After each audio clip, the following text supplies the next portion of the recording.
I didn't expect to spend Christmas alone, not because I planned it, but because I never thought they'd actually cancel it. The message from my mom came on December 20th like a cold gust through a cracked window. Hey kids, after a lot of thought, we're canceling Christmas this year. Just too expensive to host everyone. Keeping it low-key. Love you all. That was it. No phone calls, no offers to meet halfway, no we'll make it up next year. Just a brief text that felt like a slap across the face. I sat there on my threadbare couch, staring at that message, feeling a hollow swell of disbelief. Christmas had always been messy, loud, occasionally passive-aggressive, but it was the one time everyone pretended we still liked each other. That night, I'd planned to heat up lasagna, drink cheap beer, and watch Home Alone for the 15th time. Instead, I was engulfed in silence that felt way too loud.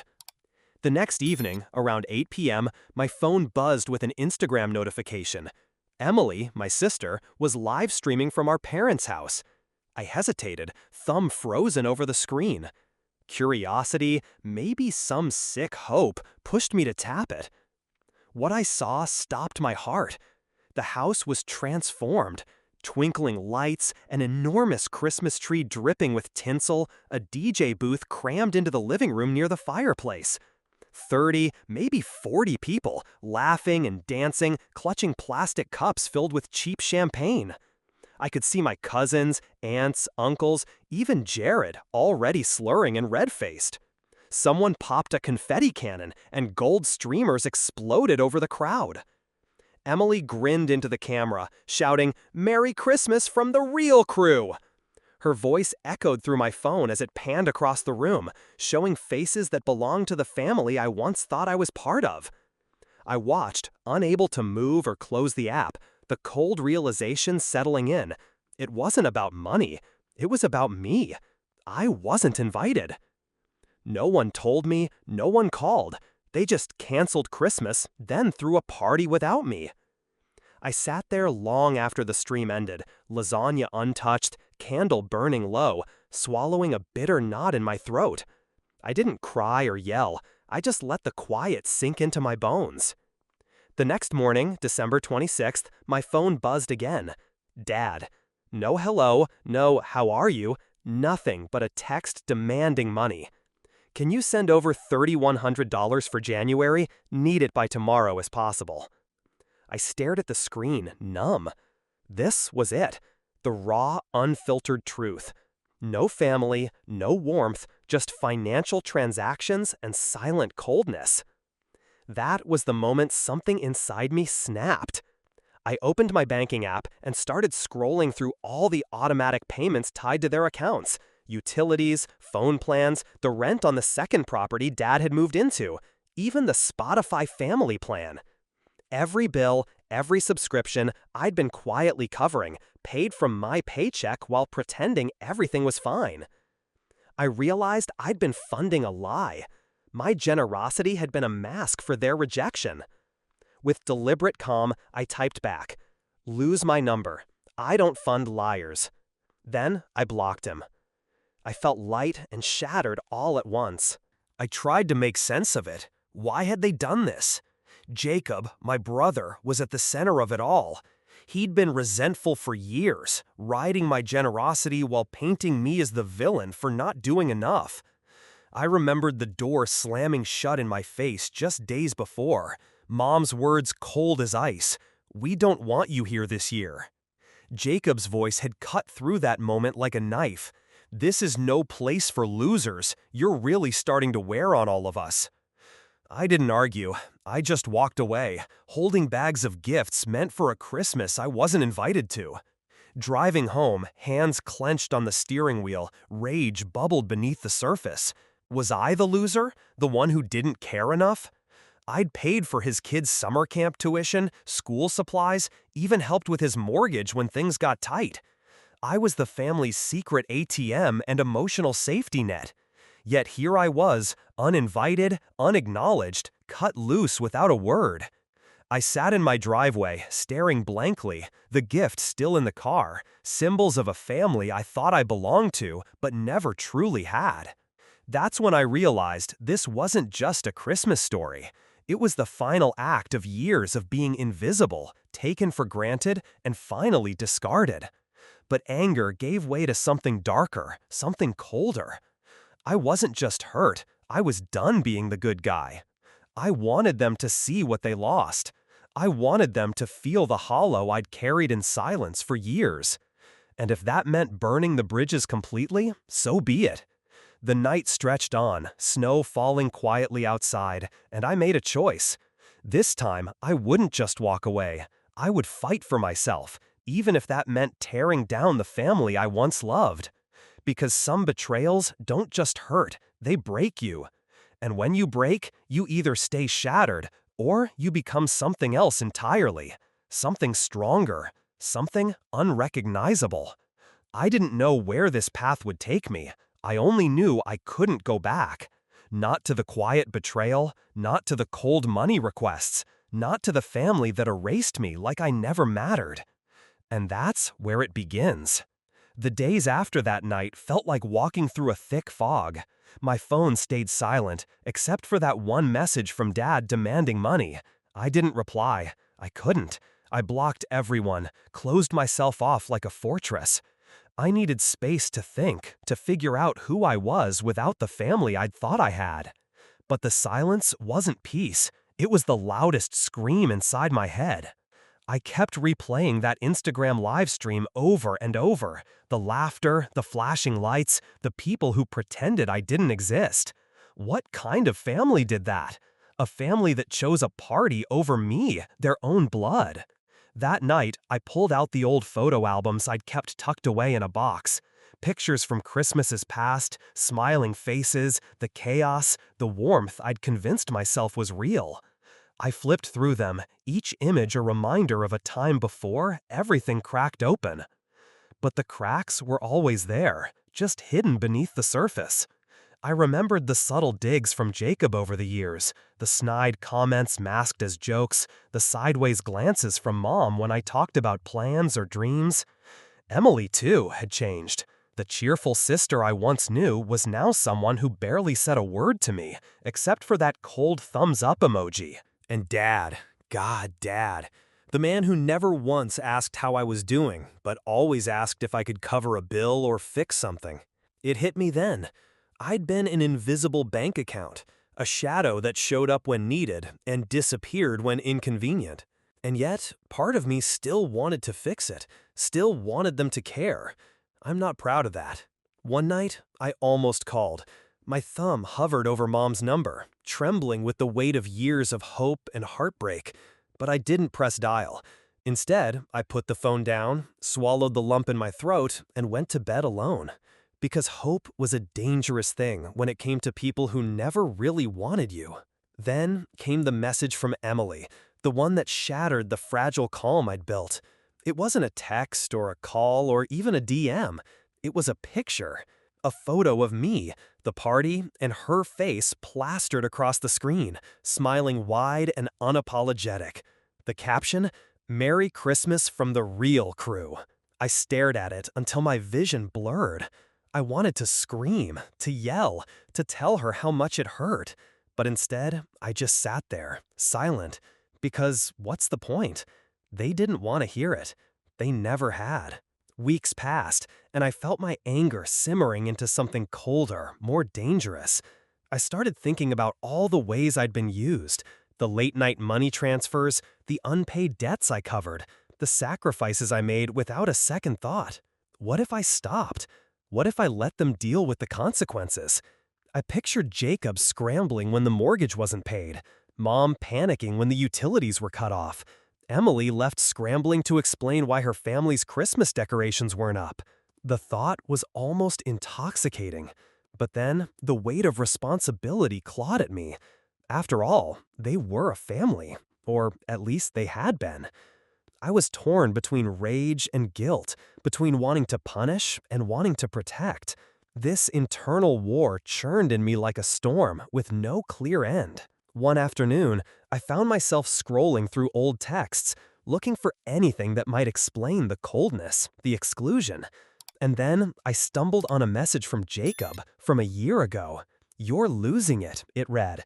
"Maybe it's time you stop pretending you care. This is no place for losers." That was the moment I realized this had been brewing for years, long before the canceled Christmas and the Instagram live stream. I wasn't just cut out because of money or timing. I was cut out because I wasn't good enough, because they never wanted me to be.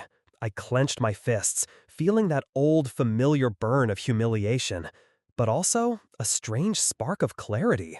If they saw me as a loser, fine. Then I'd stop playing their game. I deleted every family contact from my phone. Every payment plan, every automatic transfer, every silent sacrifice, gone. I was done funding a family that didn't want me. That night, I sat by the window watching the snow fall. The world outside, quiet and indifferent. I was alone. But maybe, just maybe, that was the first step to finding myself again. And that's when the phone buzzed. A number I didn't recognize. A message. "We need to talk." It was from Dad. The message from Dad hit my phone like a thunderclap in a silent room. "We need to talk." No warmth, no apology, just those 5 words that carried the weight of every unspoken word between us. I stared at the screen for a long time, every instinct screaming to ignore it, block the number, pretend it never arrived. But something held me back. A flicker of the old me that wanted answers, or maybe closure, or even a crack in this wall of ice I'd built around my heart. I didn't respond right away. Instead, I paced my apartment, mind racing through every betrayal, every cold shoulder, every fake smile I'd swallowed over the years. Why now? After Christmas? After everything? That night, the message lingered like a ghost, haunting my restless sleep. The next morning, I saw another text from Dad, this one longer, almost pleading. He claimed they were sorry, that Mom and he hadn't meant to hurt me, that the canceled Christmas was a desperate measure, not a punishment. They said they missed me. They wanted to fix things. I almost believed it. But then, just as quickly, doubt slammed through me like a freight train. Was this genuine remorse or a manipulative move to reel me back in? A test to see if I was still the easy mark? I knew them too well. Over the years, their apologies had come and gone like seasonal storms, loud, dramatic, then gone, leaving wreckage behind. I typed back a single line. "Why now?" No reply. Days passed in a strange limbo. I felt my resolve faltering, my defenses cracking. I wanted to believe they cared, that maybe this time things could be different. Then came the call. It was Mom. Her voice was shaky, barely recognizable, cracked like old glass.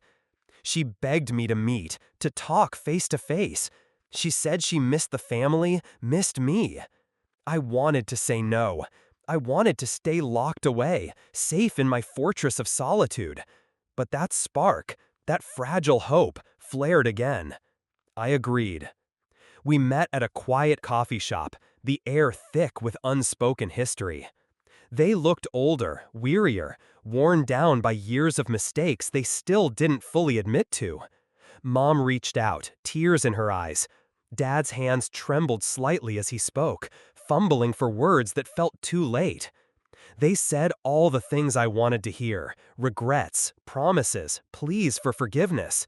But beneath their words, I sensed something else, a desperation, a need to control, to rewrite the story to fit their version.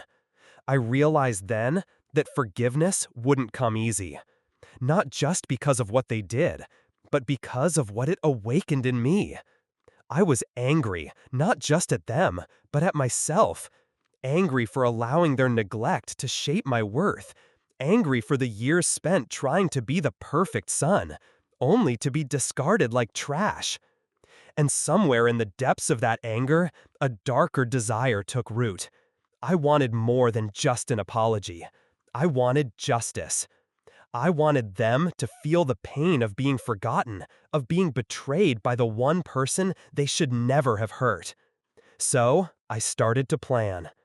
At first, small things.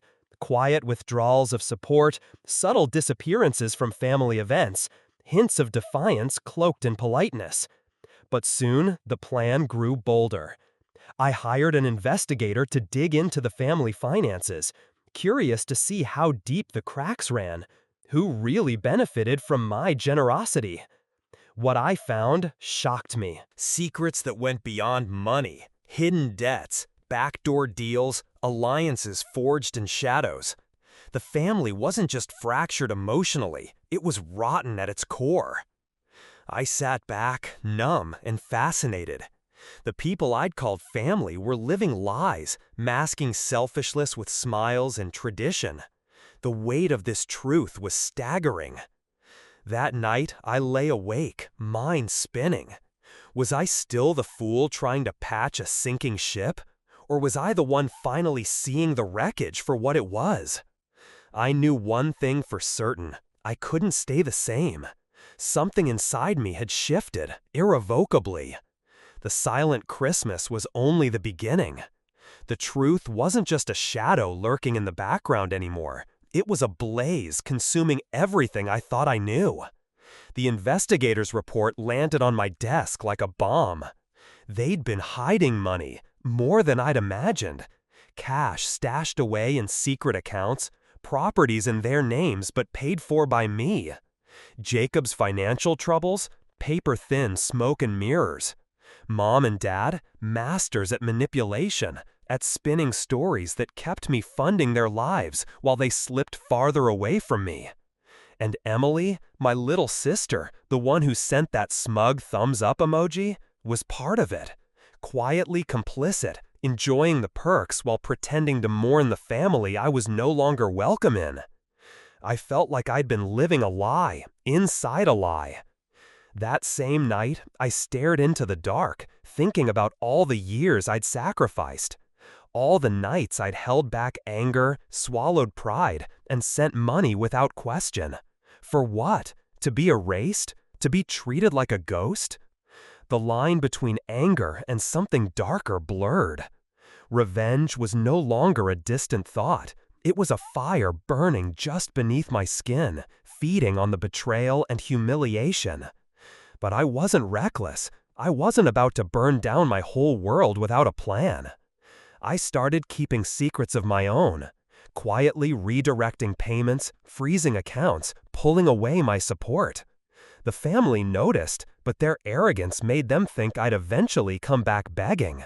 They were wrong. One evening, out of nowhere, I got a message from Emily. "We need to talk, alone." My heart twisted. Was this a trap? A chance for real reconciliation? Or something worse? I agreed, despite every warning bell ringing in my head. We met at a dingy diner far from any family eyes. Emily was nervous, unlike her usual confident self. She admitted she knew the truth about the money, that they'd been using me. She said she was tired of the lies, tired of the family facade. But then she dropped the bombshell. Jacob had been stealing from them too, deeper than anyone suspected. He'd been playing everyone, including me, to cover his mounting debts and secret life. It was chaos beneath the surface, a family sinking in its own deceit. I wanted to believe Emily was turning a new leaf, but trust was a currency I didn't have anymore. As we talked, a shadow passed over her face, a flicker of fear. She looked over her shoulder nervously and whispered, "They're watching us." I realized then the stakes were higher than money or pride. This wasn't just a family drama, it was a powder keg waiting to explode. I left that diner with a storm in my chest and 1,000 questions racing through my mind. Who could I trust? How deep did the lies run? And what price would I pay if I kept digging? That night, sleep evaded me. The walls of my apartment seemed to close in, the silence growing louder, the shadows darker. The family I'd known was gone, replaced by something dangerous, something I wasn't sure I could handle. But I couldn't stop now, because some betrayals demand reckoning, and some family secrets refuse to stay buried. The deeper I dug, the more the ground beneath me gave way. What started as a personal betrayal exploded into a web of secrets so tangled, I wasn't sure where my family ended and the lies began. Jacob wasn't just a black sheep, he was a wildfire, burning through everything with reckless abandon. Emily's whispered warnings echoed in my mind. They're watching us. That wasn't paranoia, it was fact. One night, as I returned home late from a meeting with the investigator, my apartment door was ajar. Inside, papers were scattered, drawers pulled open. Someone had been there. My heart pounded like a war drum. They were sending a message: stop digging or pay the price. I called Emily immediately. Her voice trembled. She was gone. No calls, no texts. The family was closing ranks, and I was the outsider trying to tear the house down from the outside. I realized then the stakes weren't just money or pride, they were survival. But I wasn't about to back down. Instead, I went public. I compiled everything, the secret accounts, the stolen money, the lies, and sent it to the relatives, to the family's business partners, even to the local news. The bombshell dropped hard. The fallout was instant. Mom and Dad's carefully built empire cracked. Jacob vanished, avoiding calls and threats. Emily reappeared, shaky but determined, ready to testify and finally stand against the deceit that had poisoned us all. The family was fractured beyond repair, but for the first time, I felt free. I didn't want their money or their hollow apologies anymore. What I wanted was the truth out in the open, the lies exposed, and the chance to rebuild my life without the weight of their betrayal. The silence I once dreaded became my liberation. And when they called to apologize again, I simply didn't answer. Because some ghosts aren't meant to be haunted. They're meant to be laid to rest.